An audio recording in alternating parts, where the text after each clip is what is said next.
Probably, yeah. Oh, well, yeah, it went to overheat instantly.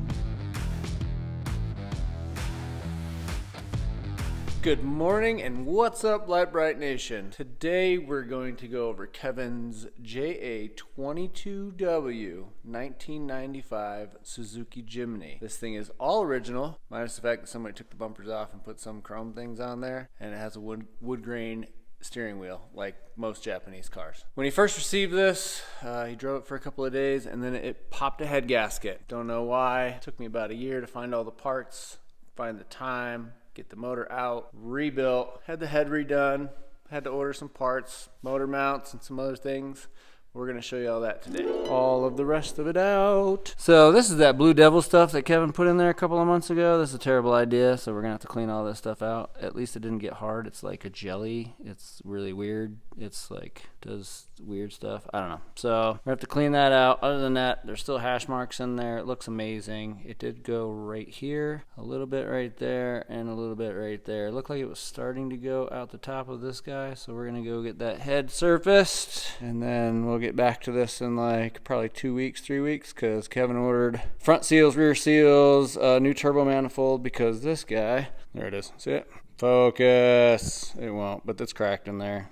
So we got a new one of those coming. So popping the hood on this bad boy, it has a 3-cylinder factory turbocharged tiny little engine. Overhead intercooler with a hood scoop. All this is factory. It's got a 5-speed in it, and it's actually pretty peppy once it comes up onto the turbo. It's very sluggish at first. Once you get it on the turbo, though, she moves. So this fall, I went ahead and pulled this all out. We rebuilt the head. I did the valve cover, new motor mounts, a bunch of internal stuff, new water pump, belts, all the tune-up stuff, and she actually runs really good. This thing is pretty clean for being a 95 Jimny. Wood grain steering wheel, like all Japanese cars. Super clean interior. Very clean. I'm pretty impressed at how clean this thing is. It does have like some pedal covers. Somebody wrapped the dash in this carbon fiber. It has a boost gauge in it, which is a Tomei boost gauge. Pretty pricey. Yeah, it's pretty sweet. It does have these cool 5.5 by 16-inch wheels on it. Look how skinny they are. I don't know about this bumper. It came on it. We're probably gonna have to build another one. Kevin says he doesn't want to modify this thing, but this is a 2-year only JA22W, so it comes with the radius arms and coil sprung, not leaf sprung like most of the Suzuki Samurais you guys are used to. This is a radius armed car, or truck, or K-truck. From Mini Trucks of Texas. This is where Kevin picked it up from. This is where we get all our little mini trucks from. Mini Trucks of Texas. Once I got the motor in it, we got it all put back together. We found a couple of other issues that we're gonna go over today. So let me get this thing in the air.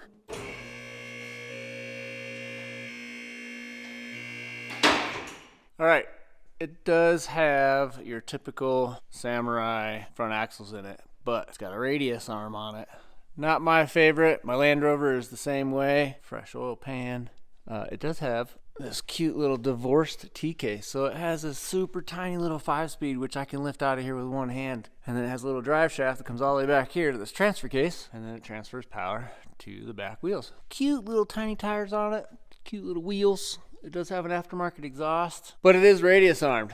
And after we got her all back together, I did notice that it has a typical, I don't know if you can hear that, but this hub is loose.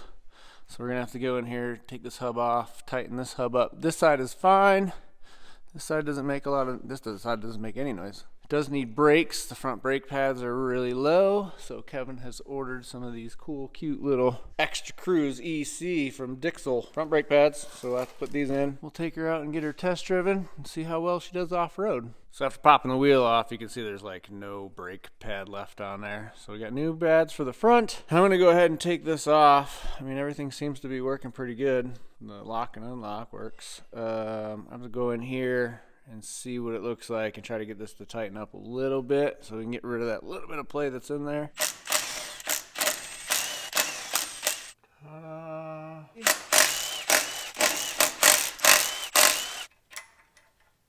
The Dana 44 hub tool almost fits in the holes, but it doesn't. But the next thing I have is bent needle nose. So these will work. and it was loose.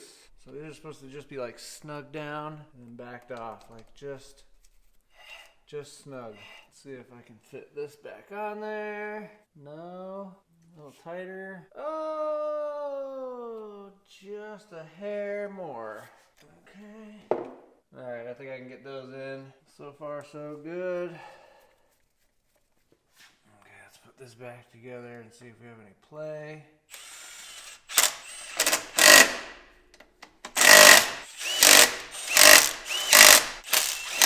I guess we can put a tire on it right now and find out, huh? Let's just throw a tire on there, because these things are super heavy. And, hey, look at that. All the play's gone. Now we can do the brakes. Now we just stack this guy back together. Just go back together. Sweet. And that's how it works. Replacing pads is pretty easy. I like to just take a screwdriver, stick it in the pad, slowly push the piston in until it goes all the way in, and it's all the way in. And awesome. Caliper seized up. Perfect. So we're gonna fix that too. Take this guy off, come on. Okay, come on, baby. All right. This might be fun. Yeah, they don't want to move. Oh yeah, they do. Okay, good. All right, they both move. We'll probably take these apart and throw a little bit of dielectric in there, some grease or something. Just keep those nice and, yeah, they're still a little stiff. We'll throw something in there, clean them out. Look at these cute little guys. That one was sticky. You can see how it's wearing funny. We'll have to get those unstuck. So in order to grease these little guys, we just got to get this pin. In this particular instance, in this case, you just have to get this little pin out of here. And I'll probably need 2 hands, but just get this guy out, put a little grease on it, and then push it back in the hole. And then it should slide pretty easy. Like it wants to slide right now, but we'll get these cleaned out. These two in particular. I got them out and cleaned up. You just take some high temp grease. Keep those. I've done a lot of brakes, so I have a lot of those little things like power stop, lube, power stop, high temp grease, and grease these guys up and shove it back in the hole. That's what she said. Get in the hole. Now I got grease in there. Same thing to the other one. A little bit of grease on there. Schlub them all up. There it is.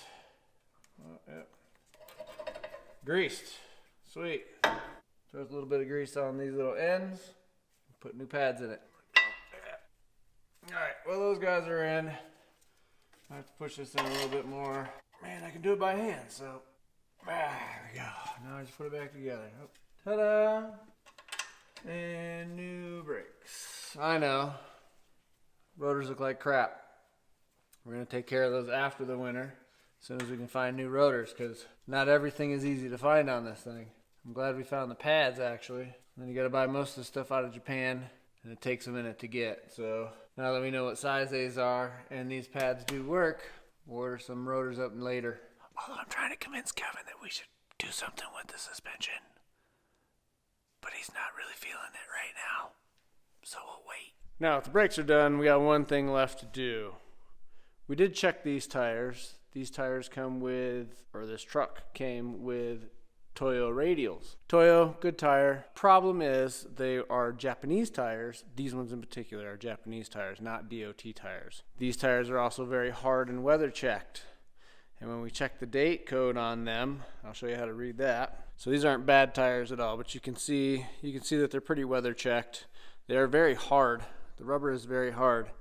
And this is the date code right here. This is how you read this. The first 3 letters or numbers are the plant identification number. The next 2, or the last 4, the first 2 are the week and the last 2 are the year. So it was built in the 20th week of 2015, which makes these tires like 8 years old. So we're going to change them. Now, they don't make a lot of tires in this size for a 5.5-inch wheel. So we did have to go with some Amazon DOT tires or whatever. So they are an all-terrain. They're not Nittos, but they look like they will do the job. So I'm going to go ahead and get these mounted. See, these are also American or standard tire. So they're a 195/75/16, Whereas the Japanese tires, when you buy the Japanese tires, these are just labeled as a 195 16C 104 102. 104 102 has to deal with the weight. It's a 195 wide, 16-inch wheel. So you can't just find these in America. We had to go with something that fit. So the 195 75 is the thinnest tire that I could find that was very similar to the same size as those. So we're gonna get these mounted, and then we can take that sucker off-roading. I finally get to see the Jimny running and all good, and it starts and it idles. And Chris and I were going to go for a test drive, but I'm on still that Thailand time, so I'm waking up at like 2 o'clock in the morning. And after like 3 hours laying in bed, not being able to sleep, I decided to go to the gym at 5 a.m. because that's when it opens. I was like, you know what? I'm going to take the Jimny. That'd be super cool. I got maybe 3 miles up the highway, and it kind of started spewing coolant everywhere. So I didn't know if I busted a hose. I was hoping it wasn't the head gasket because that's what we just did. We can't really figure it out, and I bought a head gasket tester because we've had some people and we've had head gasket issues. And we've done this, and it's still blue. Yeah, we've done it, and it's not turning yellow. So I don't know what else would cause it, other than we're thinking, yeah, he's gonna put there's exhaust gases in there. It would immediately turn yellow. That would turn yellow. It's sucking air from in here. So we're kind of thinking maybe just under boost. It only runs 10 psi. So we're thinking maybe under boost because the whole way to the gym is on the highway up, like it's like 1,000-foot elevation change. So you're kind of constantly just going uphill. But it was 20 degrees out this morning. Yeah, there's no way it would just overheat in 20-degree weather because these things run pretty cool. So I was thinking, damn it, head gasket or cut hose, but it's fine. Sitting here idle with the cap on, it's all fine. So I don't know what to do. I can buy a motor, a rebuilt motor for this thing, but from Japan, but it's like $2,400. And I'm already into it like another couple thousand right now. At a certain point, it's more like I'm spending more than what the vehicle's like worth, right? So what do? Do we just sell it for a couple grand and let somebody else deal with it? But I mean, I just bought tires. I bought a full clutch kit. Throwout bearing was bad and the clutch was kind of worn out. So throwout bearing, clutch, pressure plate, tires. I don't know. Brand new tires, all this stuff. And I'm just like, okay, do we just pull it all back apart? Take it to a buddy's machine shop that did our LS7 and have him, because we didn't do the block. We only did the head, but it is an open deck block, and the block could have also been warped slightly. So yeah, what do you guys think we should do? Chris has been under the hood. He went and drove it too, and it's doing the same thing to him. I don't know. It's such a cool, fun little thing to drive. We've got the heater on in here, full blast, just to make sure, you know, the coolant cycling through. This kind of could happen if you have an air bubble or a thermostat that's like sticking and boiling the motor, boiling the coolant in the motor, and then when it comes out, the fans, but it was 20 freaking degrees. I don't know. It does have bleeders, and I have popped the bleeders and bleeded the system. We have bled multiple times. Bleeded it. Wait a second. How secure is that? Like, what if we take the hood off so we can see this? Because compression, like right now, if we do a compression test, it should have any like 160, 180, maybe 200 psi in the cylinder. Obviously, we can't replicate that. But when you add 10 pounds of boost, that really, really increases the cylinder pressure. So what if we take the hood off, me and you will go together, and I can just be in first gear, and I'll hit the brake and the gas and get into boost, brake boost it, and we can see if it starts shooting a bunch of coolant or bubbles into that. That might be kind of, you want to do that? All right. I have no idea what else to do. I mean, we can only spend so many hours of this thing just idling. We could put a 1.3 in it out of a Suzuki Samurai, but then you need the transmission, you need like the intermediate shaft. Turbo LS. A turbo LS. What about an EcoBoost? What about a turbo LS? Why? Because it'll break everything else in the damn thing. What about an EcoBoost? Can you do that? What do you mean, what about an EcoBoost? Why would a turbo LS break everything? Too much horsepower? The axles, But you want to put an EcoBoost in that makes about the same horsepower? No, like a little 1.6 EcoBoost or whatever they are. 2.3? Ecotech. Ecotech. The Ecotech. Okay. Not a 3.5, a little. Oh, see. Little 220 horse. I mean, that would make that thing. What is it? 220 horse? What are they? They're 1.6, 1.8 turbo. That's Woody. Yeah, I don't know. But I don't want it to be Honda motor. I don't want it to be an automatic. I like Why has it got to be an automatic? The Ecotech, EcoBoost, Eco whatever. Are they? Let's put a K20 in it. K24. No, I hate those noises. Wait. It goes me No, now. no, this goes boom. That was Floor. good floor. Two guys, one hand in this thing. I got it. You got it? Got it. Okay. That was kind of hard to do with the camera in that. It's kind of like somebody should design like this like pod system that holds a camera that you can set down so you can work with your hands. Like a tripod? Yeah, that thing. Chest camera? Alright. I mean, this is a dumb idea, but it's kind of good, actually. It'd be fun. Asian vehicle. Alright. Yeah. Turn that guy off. It's so cute in here. We were supposed to go off-roading today.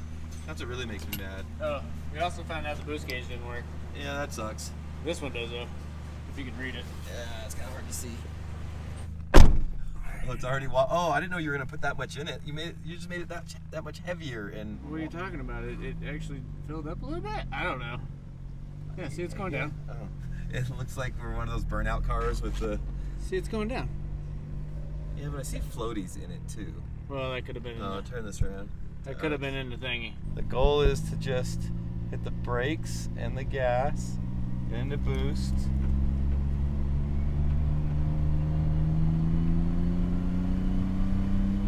And that's definitely probably it. Oh, well, yeah, it went to overheat instantly. That was 10 psi. I was holding the brake in the. Damn it! Well, plan B. I don't know what that is yet, but we'll come up with it shortly. Pull it all back apart. Yay! Oh, she's not happy.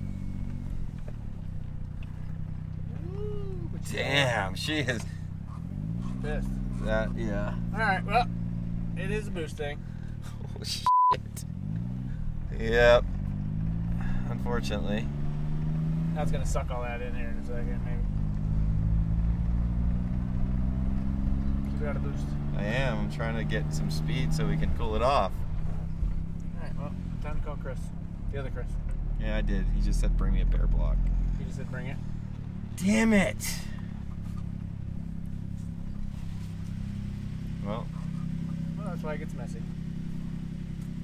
Perfect. womp womp. Oh, you should have left it running. Oh. I mean, I guess it's toast, but should have left it running. Well, all right, plan B. I don't know yet, but we'll figure it out. Well, there you have it. Good news is my idea worked, so we can quit f***ing with it. Bad news is... I gotta fuck with it. I know, and it just all went apart. And it's all so pretty. Like, they made it all... So here's the... So we either pull this back apart, have somebody deck the motor, like the actual block, and check the head again. Hopefully, I got to order new head bolts from Japan. The head bolts... Might as well order some pistons and a bigger turbo. We don't have any way to tune it. I mean, a bigger turbo.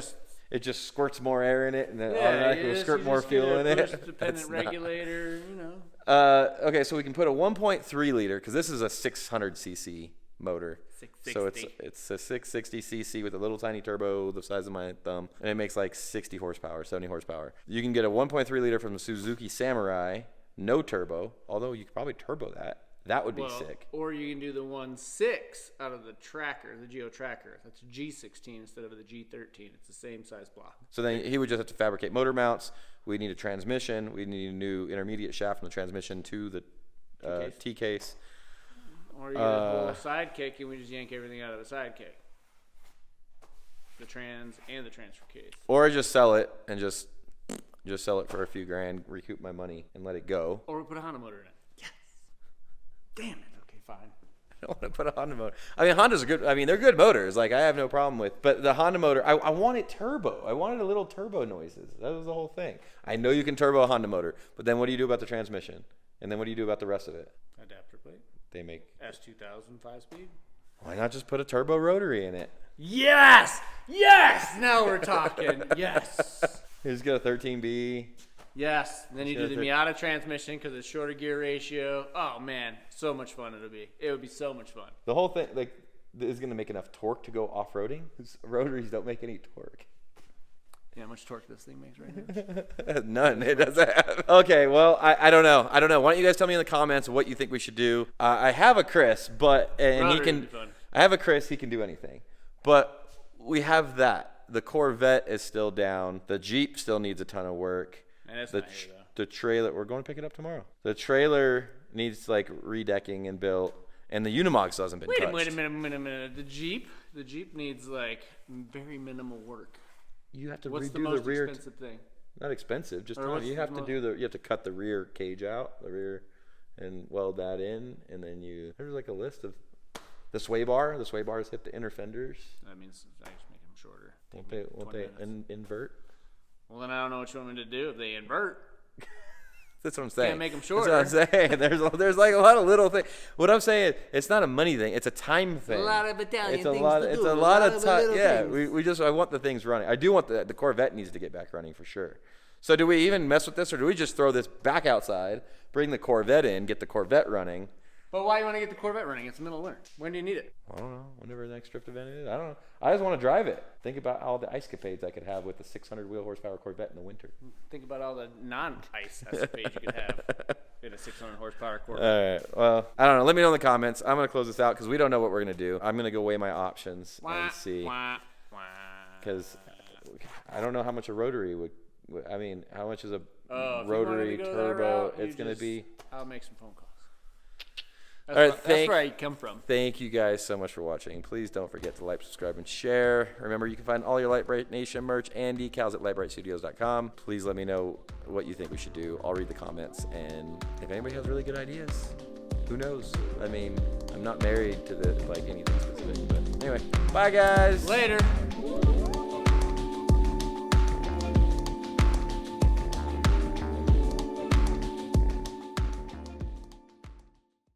So I guess Chris and I did a terrible job at this video. Horrible.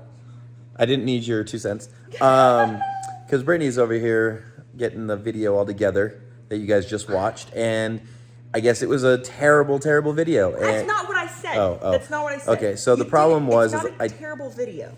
Do you want to do this or you want me to do this? No, I'm just saying you did a very poor job at explaining everything. Okay, to people who might not understand what was going on. So what happened was... What happened was... We replaced the head gasket, and then Chris refreshed everything else. And we were having an issue with bubbles still being in the coolant, which is indicative... Yeah, I said indicative. That's of a bad head gasket. What happens is the compression inside the cylinder walls seeps past the head gasket and into the coolant passages, and then it pressurizes the cooling system. So we were having problems with still getting bubbles, but it wasn't really at idle because it was all brand new. So what I had thought was, well, since we can't detect gases in the coolant system with the tester we were using, I was like, maybe it's only happening under boost.